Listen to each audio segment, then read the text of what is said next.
Hi guys, I'm just another guy named James, and today it's Christmas Eve.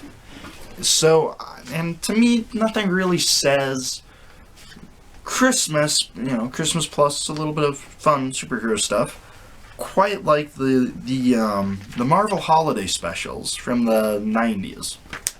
Now these are not just collections of previously existing stories. There's 6 to 7 pre-existing stories plus a bunch of pinups. They're pretty cool, and honestly, they're okay. About half, in any given one of these Marvel holiday specials, about half of the stories are going to be good, and half of them are going to be okay at best. And honestly, this is, I believe, the first one, and it's mostly filled with stories that are just not good really at all. Like, there are 3 in here that I just especially don't like. There's an X-Men story in here that I just don't like, a Thor one that's okay, a Ghost Rider one that I really don't like. It doesn't. It's just weird. It's bad. I don't like it. And then there's a Captain Ultra story. Captain Ultra is not even somebody that anybody's heard of. And frankly, who cares about him? So, yeah, that's the stories in this that I don't like. And because it's Christmas Eve, I'm going to focus on the positives with this comic and I'm going to tell you about the stories that I do like. And the first one is the Fantastic Four story in this special, and it's written by Walt Simonson, drawn by Arthur Adams. Arthur Adams, not my favorite artist, but the story kind of makes up for it. And the story begins with Mrs. Fantastic and Franklin, her son, wandering around the streets of New York City looking for something to get for Mr. Fantastic, Reed Richards, Franklin's dad. So Franklin finds this ornament that he really likes, and he's like, man, I wish I had enough money for this and a present for Dad. So his mom gives in and buys him the ornament, and he's like, yes, I knew it would work. And she's all like, why would you do that? And then Franklin loses his mom in the crowd, and he spies this like homeless looking guy who's dressed in kind of odd old looking clothing with a bunch of chained around him. And the old man tells Franklin that unless he can open the chest, that one of the chests that's locked to him, he's gonna die and he's gonna go. So Franklin then finds this random lady who is selling the key, and she says it's expensive and it'll cost him everything that he has. And Franklin's like, everything I have? Whoa, that's crazy. I guess it's worth it. And he's like, yeah, my dad will understand. I'm helping somebody. Mr. Fantastic, he'll get it. So he tries to buy it for just the money that he had for his dad's present, but that doesn't work. So he also gives the lady the ornament, and then all of a sudden, it works. He can just pick up the key. So, and Mrs. Fantastic, Invisible Woman, is also chasing after Franklin, and the old man, but Franklin runs to the old man, and he's able to save the old man, and the old man disappears. And Invisible Woman can't see the old man, but the old man, in a flash of light, he goes away, and he's freed, and the man leaves one of his boxes. And Franklin decides to give the box, we see later that day, we see Franklin give the box to Mr. Fantastic as a Christmas present. And inside the box is the ornament that Franklin gave up, and a British coin. That's odd, dated 1843.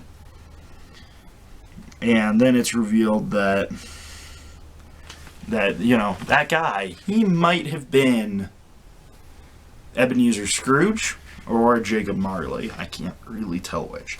But either way, it's supposed to be a Christmas Carol type deal. And then we get this cool Fantastic Four pinup. I have no idea who it's by. It's not signed. I know it says in the credits page who it's by. I forgot to look before I started recording this, so I don't know. The next story is... Okay, this one... This is kind of a hear me out here. It's a Punisher story.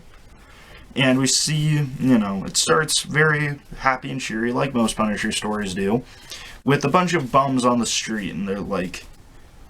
and you've got this kid that's like, hey, when's Christmas? And the kid's dad's like, well, today's Christmas. And starts crying. The kid's like, it's okay. Don't worry about it. Oh, and this story is by Stephen Grant and Klaus Janson. We also see that Punisher is, he's watching some people. And we see that, these Jamaican guys are wanting some money back. The Jamaican guys meet up with this other guy. They're making a deal. They're about to kill him. They're about to kill the people. But Punisher decides he's gonna go in and stop them. And right away, everybody starts running away. Colonel, not sure how you say it. It's spelled kind of like Colonel, but it kind of makes more sense for it to be Connell. Connell, who's the main guy, it starts running, and Punisher's able to kill one of the Jamaican guys straight away. And Punisher starts chasing after the guys in the car and catches up to them, and he jumps on the windshield and starts punching at it, and then Punisher gets shot through the windshield, but Punisher's fine. He wears bulletproof vests, stuff like that. But Punisher planted something on the car, and the car blows up, and it starts raining money down on all the homeless people. The car blows up on the street. There's a fire. It's all warm. There's money. You've got all the homeless people saying, it's a miracle. And then they stare up and they see Punisher standing on the roof. And Punisher's inner monologue here goes, why not? It's only money. They need it worse than I do. Worse than Connell ever did. Let them keep it. What do I care? Christmas comes when it comes. Enjoy it while you can. And that's how the Punisher story ends. And it's also followed up by a pretty cool pinup page that I'll again show. And again, I don't know who did it. I'm sorry. It happens. Now the next story here is a Captain America story, actually. And this one starts off really good. It's Christmas Eve, and Steve Rogers...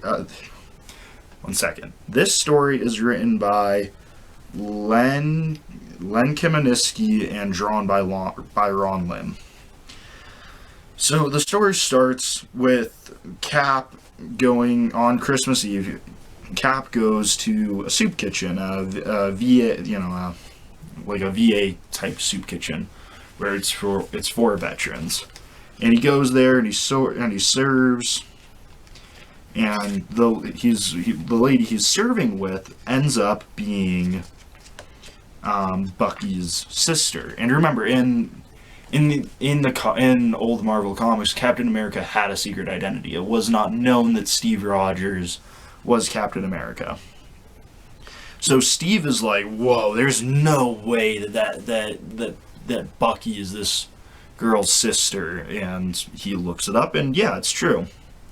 And he's weirded out because he never knew that Bucky even had a sister. So the next day on Christmas, Captain America, in uniform this time, goes to the woman's house, and he's like, "Hey, can I come in?" And she's like, "Yeah, sure." And the kids are like, "Hey, can I hold can I see your shield? Whoa, you're so cool." And yeah, Cap lets the kids like play with his shield and stuff. Yeah, and so basically him and Cap and the woman just kind of sit there and they talk, and they talk, and he's like, "Hey, I worked with Bucky, and he gives her a patch, like a U.S. flag patch from Bucky's uniform." And he says, I know it's not much. And she's like, "Man, this is great." And, he's like, "Okay, bye.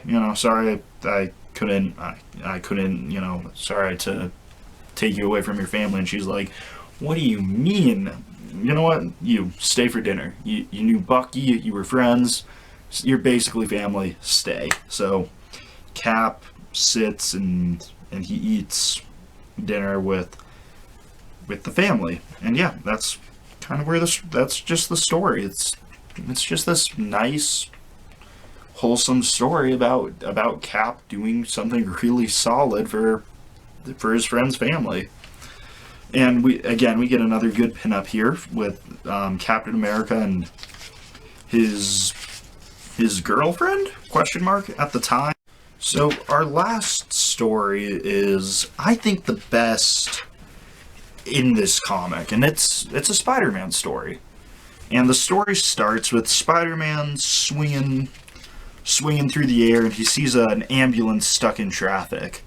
So he unjams the traffic by lifting up this cab and letting the ambulance through. And the ambulance ends up going exactly where he's going, to the hospital. And he's there because Peter Parker is taking pictures for a Daily Bugle thing. That basically Jameson's paying a bunch of money to a children's hospital, and they're getting pictures. And Jameson's all mad because he's like, "Parker, why are you late?" They do their thing, and then Spider-Man comes. They do their thing. They take the pictures, and then Spider-Man comes by, and he gets in, and Jameson's like, "Get out of here!" But all the kids are like, "It's Spider-Man!" And so all the kids are like, trying to stick up for him and defend him, and like, "Hey, look at all these good things he's done. He's a hero." And a few of them have like these personal experiences with Spider-Man. And while all of this is going on, we see that a bunch of armed men are trying to get into the safe. There's a safe in this hospital for some reason. Don't ask why, I don't know. But that's happening, and at the same time, the kids are like getting more and more like, "Hey, hey, hey." And eventually we see Jameson start to soften, and he's like, "Okay, you can do it. You can put on your show." But Spider-Man's gone, and he's gone because he heard, his spider sense alerted him to the fact that there was danger. So the gunmen, they start trying to shoot him. They bust a pipe. He falls, and the gunmen end up busting in on the kids. And even Jameson's like, "How dare you threaten children like this?" And the kid that's being held hostage primarily, with the gun right up to his head, he tries to fight back, and the kid's like, and the main terrorist is like, nah, that's your last move, kid. And then that's what forces Spider-Man into action immediately instead of, like running around and coming up with a different plan. And then we get this great Spider-Man moment where we have, as he's kicking around all the bad guys, he's like, sorry, Melvin. Melvin's, I guess, the name of the main bad guy. But threatening kids, sick kids, on the holidays makes you absolutely the lowest form of pawn scum I've had the misfortune to meet, as he deals the finishing blow to the last guy. But even Jameson gets in on the action as he knocks out a terrorist, and Spider-Man ends up swinging off, and Jameson agrees to lay off of Spider-Man, at least until next year. And again, there's a good pinup with this one, a good Spider-Man pinup, and it's okay. It's kind of just weird. It's not great. It's not as good as the others. But yeah, that's the Marvel Holiday Special. Is it amazing? No, I'm not gonna say it is, because it's not. But are they just kind of feel-good Christmas stories? The ones I talked about, yeah. So yeah, that's kind of, the art it's a variety of people, a variety of artists, variety of writers. So it's a mixed bag. I think the Captain America one is definitely the standout. The Thor one's also good, but the story kind of drags it down for me. But yeah, that's kind of all I've got for you today. I mean, it's Christmas Eve. What do you expect from me? All right.